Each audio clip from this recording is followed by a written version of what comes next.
ইরানের ক্ষেপণাস্ত্র হামলায় কাতারে অবস্থিত মার্কিন ঘাঁটি আল উদেইদে ঘটে গেল এক বিস্ময়কর ঘটনা।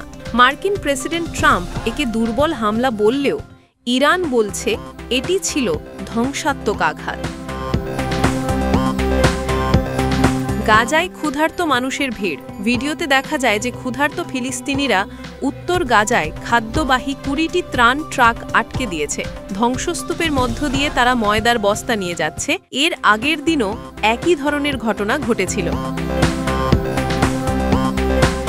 গাজায় ইসরায়েলি হামলা। ইসরায়েলি বিমান হামলায় শিশুসহ কমপক্ষে 33 জন ফিলিস্তিনি নিহত হয়েছে।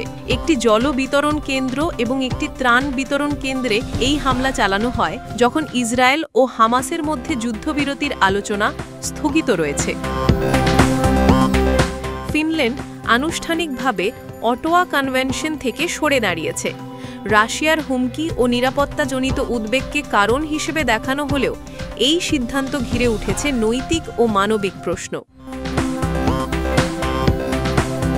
ইউক্রেনের পারমাণবিক কেন্দ্র ঘিরে নিরাপত্তা ঝুঁকি, গভীর উদ্বেগে IAEA-এর। কাতার ভিত্তিক মার্কিন সামরিক ঘাঁটি আল উদেইদ, যেখানে মোতায়েন ছিল আমেরিকার গোপনতম যোগাযোগ প্রযুক্তি, কিন্তু এখন স্যাটেলাইট চিত্র বলছে এক ভয়াবহ সত্য। ইরানি ক্ষেপণাস্ত্র হামলায় ধ্বংস হয়ে গেছে ঘাঁটির একটি জিওডেসিক ডোম, যার ভেতরে ছিল $15 মিলিয়ন এন্টারপ্রাইজ টার্মিনাল।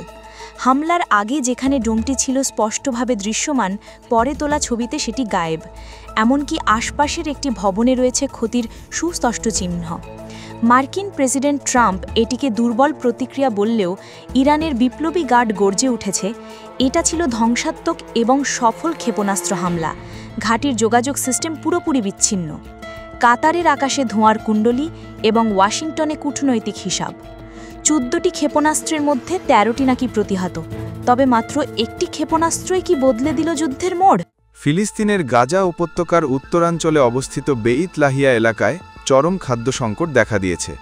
স্থানীয় সূত্রে জানা গেছে, ক্ষুধার্ত ফিলিস্তিনিদের একটি বড় ভিড় 20টি ত্রাণবাহী ট্রাক থামিয়ে দেয় এবং সেখান থেকে খাদ্য সামগ্রী ও ময়দার বস্তা নিয়ে যায়। এর আগের দিনও একইভাবে 20টি ট্রাকের মধ্যে 11টি ট্রাক লুট করা হয়েছিল। বর্তমানে খাদ্য সংকট এতটাই তীব্র যে বহু পরিবার দিনের পর দিন না খেয়ে আছে। স্থানীয় বাসিন্দারা জানান, তারা বাধ্য হয়ে এসব ত্রাণ ট্রাক থামিয়েছেন কারণ সহায়তা সবার ঘরে পৌঁছাচ্ছে না। এখনও পর্যন্ত এ ঘটনায় কোনো হতাহতির খবর পাওয়া যায়নি। পরিস্থিতি শান্ত রাখতে সংস্থাগুলো নিরাপত্তা বাড়ানোর কথা বললেও খাদ্য ঘাটতি পূরণ না হলে এ ধরনের ঘটনা আরও ঘটতে পারে বলে আশঙ্কা করা হচ্ছে। ফিলিস্তিনের গাজা উপত্যকায় আবারও প্রাণঘাতী বিমান হামলা চালিয়েছে ইসরায়েলি বাহিনী। গাজার সিভিল ডিফেন্স এজেন্সির বরাত দিয়ে জানা গেছে, সর্বশেষ বিমান হামলায় অন্তত 43 জন ফিলিস্তিনি নিহত হয়েছেন, যাদের মধ্যে শিশুও রয়েছে। হামলাটি চালানো হয় একটি পানি বিতরণ কেন্দ্র এবং ত্রাণ বিতরণ কেন্দ্রের ওপর, যেখানে তখন অসংখ্য মানুষ সহায়তা নিতে জড়ো হয়েছিলেন। স্থানীয় সময় রাতে চালানো এই হামলার পর ধ্বংসস্তূপের নিচে চাপা পড়ে যায় অনেক মানুষ। সকাল হতেই সেই ধ্বংসস্তূপ থেকে প্রিয়জনকে খুঁজে ফিরছেন মানুষ। কেউ খালি হাতে মাটি খুঁড়ে মরদেহ খুঁজছেন, কেউ আবার নিখোঁজ সন্তানের নাম ধরে কাঁদছেন। এই হামলা এমন এক সময় হলো যখন ইসরায়েল এবং হামাসের মধ্যে যুদ্ধবিরতির আলোচনা স্থগিত রয়েছে। ফলে সংঘাত আরও জটিল আকার নিতে পারে বলে আশঙ্কা বাড়ছে। গাজা সিটির হাসপাতালগুলোতে নিহতদের মরদেহ নেওয়া হচ্ছে, কিন্তু আহতদের পর্যাপ্ত চিকিৎসার জন্য ঘাটতি রয়েছে ওষুধ ও চিকিৎসা সরঞ্জামে।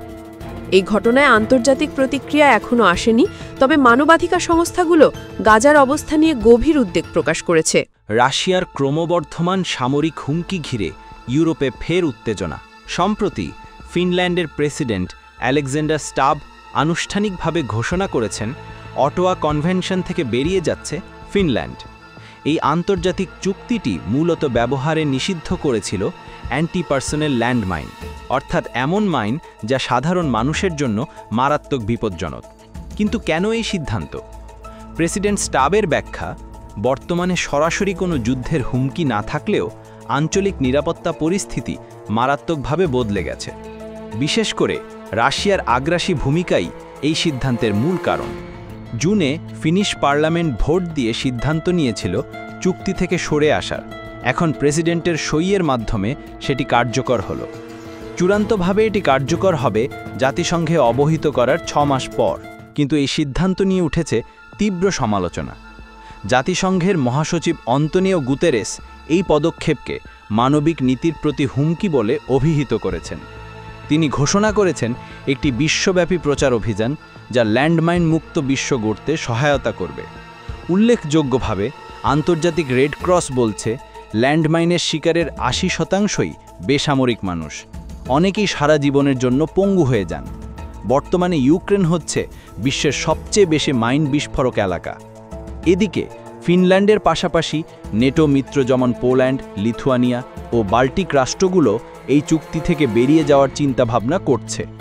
এমনকি অনেকে ক্লাস্টার বোমা নিষিদ্ধকরণ চুক্তি থেকেও বেরিয়ে আসতে চায়। বিশ্ব যখন মাইনমুক্ত ভবিষ্যতের স্বপ্ন দেখছে, তখন ইউরোপের নিরাপত্তার প্রশ্নে আবার ফিরছে এই ঘাতক অস্ত্র। ইউক্রেনের জাপোরিজ্জিয়া পারমাণবিক বিদ্যুৎ কেন্দ্রের নিরাপত্তা নিয়ে আবারও গভীর উদ্বেগ প্রকাশ করেছে আন্তর্জাতিক পরমাণু শক্তি সংস্থা। সংস্থাটির মহাপরিচালক রাফায়েল গ্রোসি এক বিবৃতিতে জানান, বিদ্যুৎ কেন্দ্রের আশপাশে সামরিক কার্যকলাপ উল্লেখযোগ্যভাবে বৃদ্ধি পেয়েছে, যা পরমাণু নিরাপত্তার জন্য গুরুতর হুমকি তৈরি করছে। গ্রোসি জানান, আইএইএর তত্ত্বাবধানে থাকা দল গত রাতে শত শত ছোট অস্ত্রের গুলির শব্দ শুনেছে, যা পারমাণবিক স্থাপনার এত কাছাকাছি সংঘটিত হওয়ায় ব্যাপক শঙ্কা তৈরি করেছে।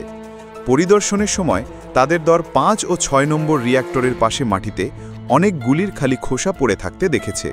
যদিও এখনও পর্যন্ত কোনো বড় ধরনের শারীরিক ক্ষতির চিহ্ন পাওয়া যায়নি, তবুও নিয়মিত গোলাগুলির ঘটনা স্পষ্টভাবে নিরাপত্তার জন্য অগ্রহণযোগ্য। গ্রোসি আরও জানান, এই বছরের শুরু থেকে কেন্দ্রটির আশপাশের ড্রোনের ব্যবহার বৃদ্ধি পেয়েছে, যা নিরবিচারে গোলাবর্ষণ বা সম্ভাব্য নাশকতার ঝুঁকি বহন করছে। তিনি সতর্ক করে বলেন, এ ধরনের পরিস্থিতি চলতে থাকলে একসময় হয়তো ভয়াবহ দুর্ঘটনা ঘটতে পারে। পারমাণবিক স্থাপনাগুলোর চারপাশে এমন কার্যকলাপ তাৎক্ষণিকভাবে বন্ধ হওয়া উচিত। ইউক্রেন যুদ্ধ চলমান থাকায় জাপোরিজ্জিয়া পারমাণবিক কেন্দ্রটি নিয়ন্ত্রণ ও ঝুঁকির কেন্দ্রবিন্দুতে পরিণত হয়েছে।